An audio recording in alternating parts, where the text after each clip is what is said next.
Amen. Que le nom du Seigneur soit béni. Nous allons parler vraiment d'un sujet très important, vraiment concernant ce sujet, c'est celui de la solitude. Nous allons discuter un peu, voir un peu à travers la Bible, la solitude de certains hommes de Dieu et en quoi est-ce qu'elle est importante pour nous, en tant que peuple de Dieu, en tant qu'enfant de Dieu. En quoi est-ce que la solitude nous est avantageuse? En quoi est-ce qu'il nous faut quelquefois accepter la solitude en tant qu'enfant de Dieu? Amen. Amen. Donc pour cela, nous allons voir un peu à travers la Bible pour voir est-ce qu'elle est bonne, la solitude, ou elle est avantageuse ou désavantageuse. Voilà, donc je voudrais que tu me donnes un peu ton opinion sur ce sujet, la solitude. Est-ce que c'est bien? Est-ce que c'est pas bien? Est-ce qu'on doit faire exprès d'être seul? Ou bien est-ce qu'elle s'impose à nous par rapport à notre mission que nous avons en tant qu'enfants de Dieu? Est-ce que Dieu nous impose quelquefois pour la mission que nous avons? Ou bien, à ce propos, je voudrais que Frère Isaac, quand tu me donnes un peu ton avis. Amen. Amen. Et pour cela, écoute, on va prier un peu. Alléluia, notre Dieu, notre Père, nous voulons te bénir, Seigneur, nous voulons t'exalter, te célébrer pour tout ce que tu es, pour tout ce que tu fais. Seigneur, merci pour ces instants que tu rends possible. Tu es le Dieu qui éclaire, tu es le Dieu qui donne des révélations. Tu es celui d'appel qui rend sage. Voilà pourquoi, Père, nous t'appelons, Saint-Esprit, de venir nous enseigner, de venir encore, Papa, nous éclairer par ta parole. Merci, Seigneur, pour ce sujet qui nous fait du bien, qui fait encore du bien aux frères, à ma soeur. Sois béni pour ta présence. Merci, au nom de Jésus. Amen. Amen. Donc, voilà, donne-moi un peu, donne-nous ton avis à ce propos. Amen. Amen. Alors, dans un premier temps, ce que l'on pourrait faire, c'est définir ce qu'est la solitude.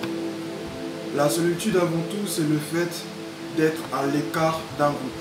Amen. C'est-à-dire, une personne est à l'écart d'un groupe. Il n'est plus au milieu de la foule, mais il est à l'écart. Donc, il se retrouve vraiment seul avec lui-même, seul avec ses pensées, seul avec ses idées. Et il est dans cette liberté-là de faire aussi ce qui lui plaît. Et cette solitude-là peut parfois s'imposer à cette personne. Elle peut s'imposer à lui, comme elle peut être tout simplement choisie.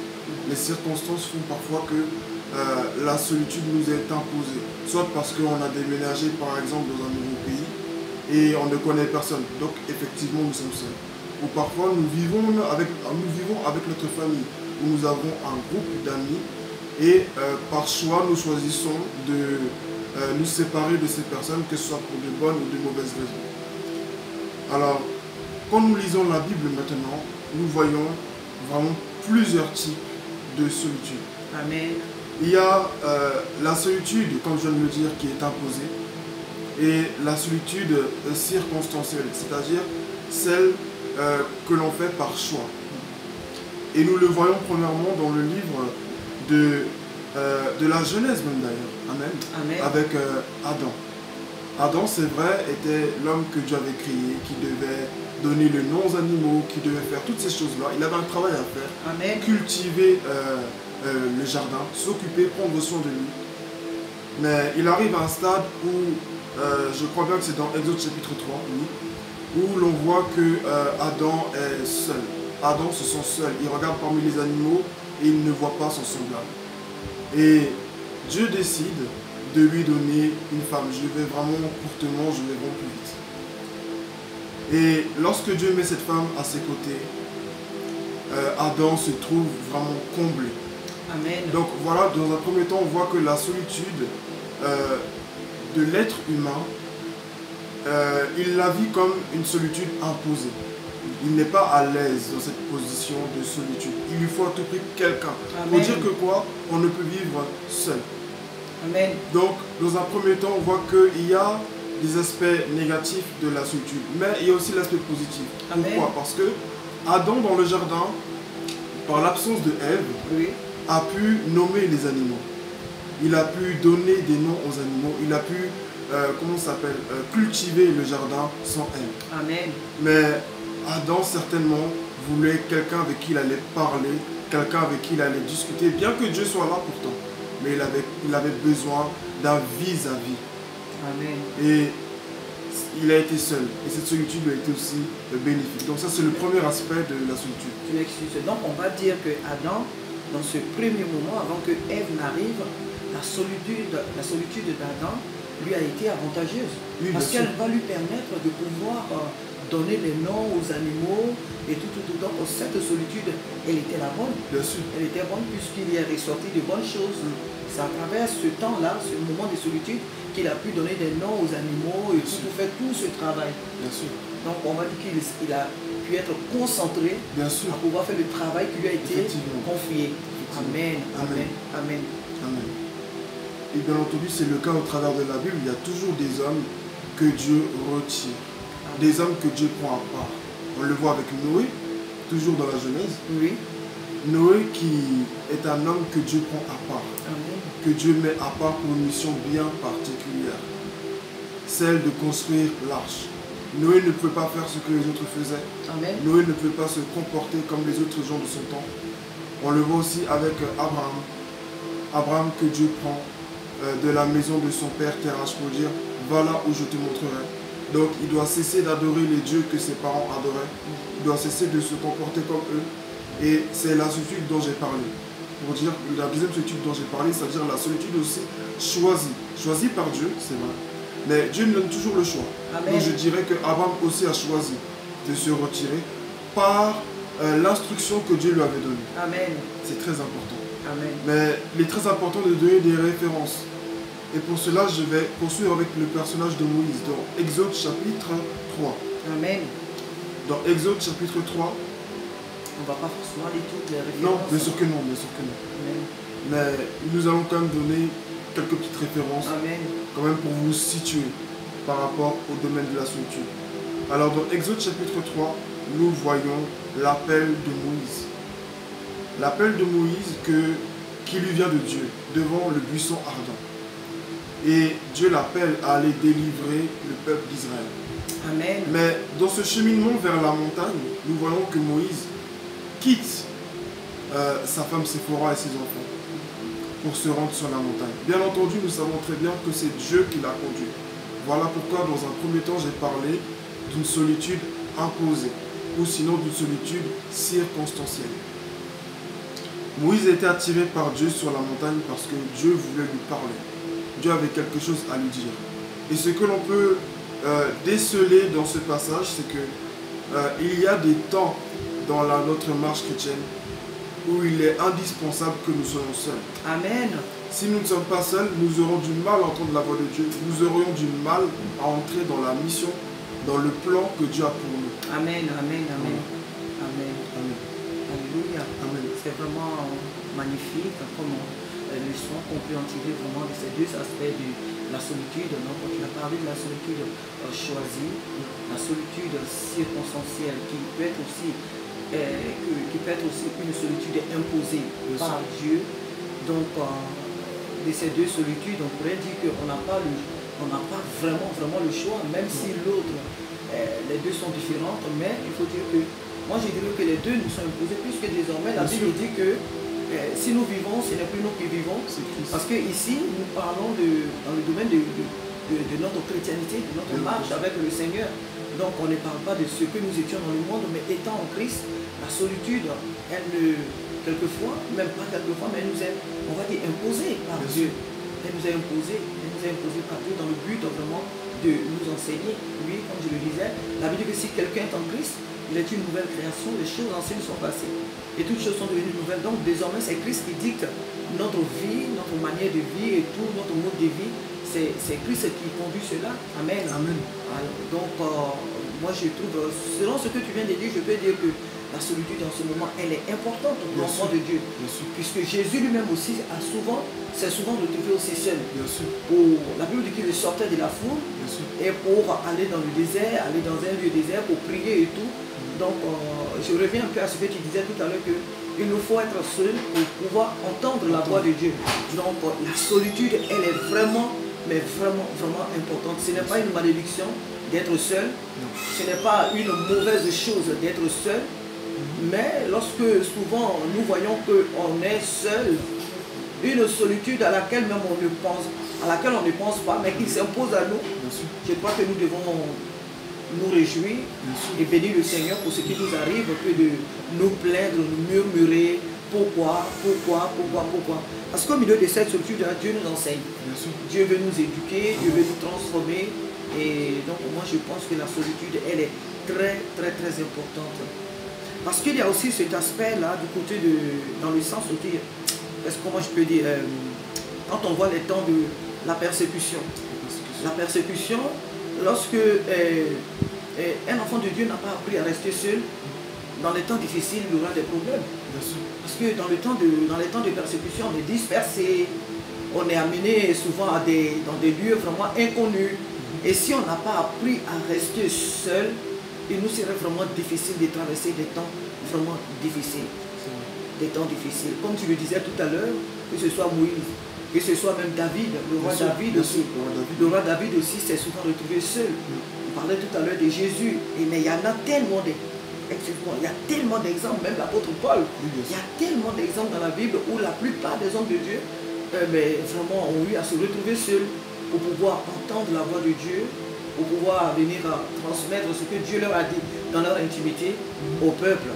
Donc vraiment je trouve que on devrait vraiment se réjouir lorsque ces circonstances-là, ces choses-là arrivent dans notre vie et ne pas vraiment se plaindre. On devrait se réjouir.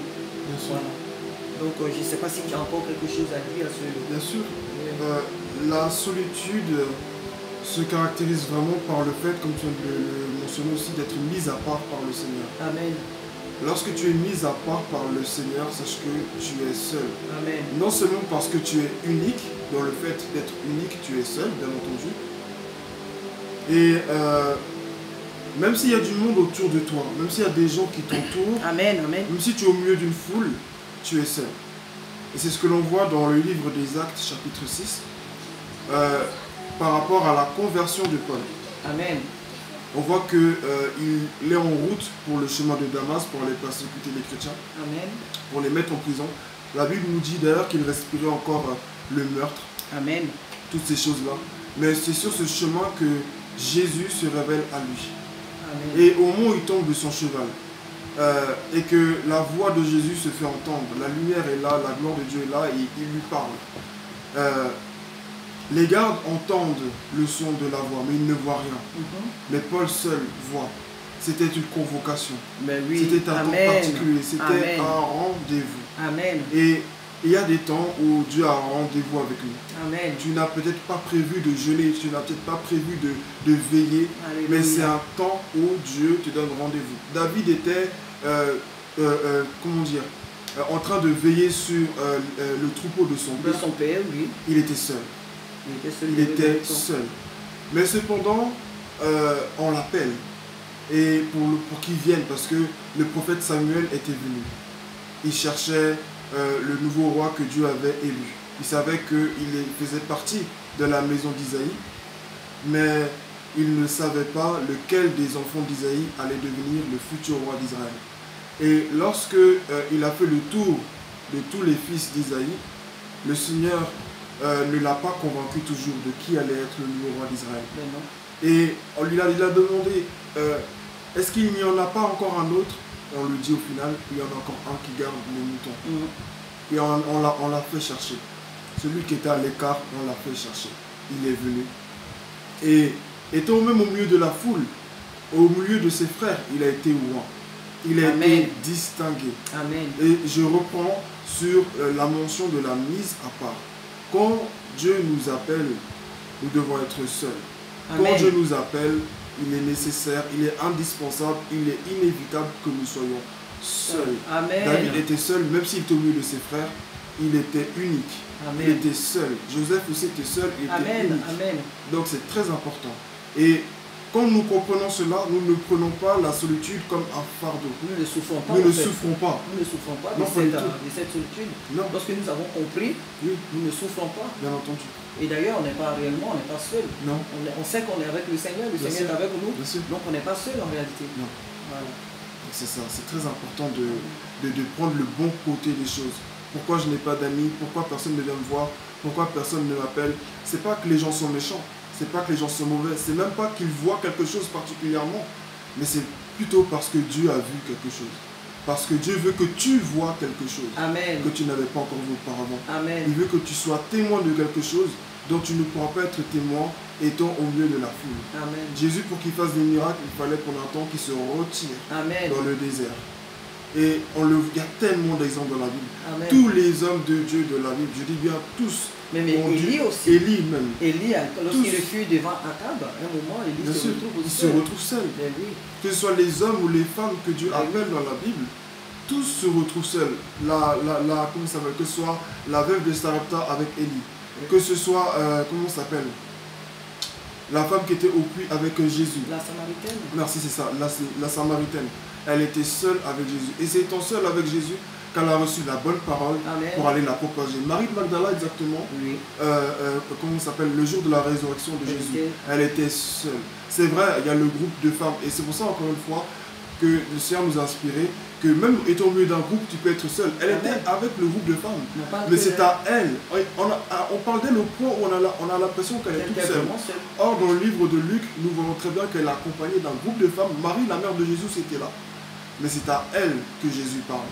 C'est elle qui reçoit le mandat d'aller dire Jésus est ressuscité. Amen, amen, amen, amen, amen. C'est très important de le dire. Alléluia, alléluia. La solitude est vraiment très, très, très importante pour chaque enfant de Dieu.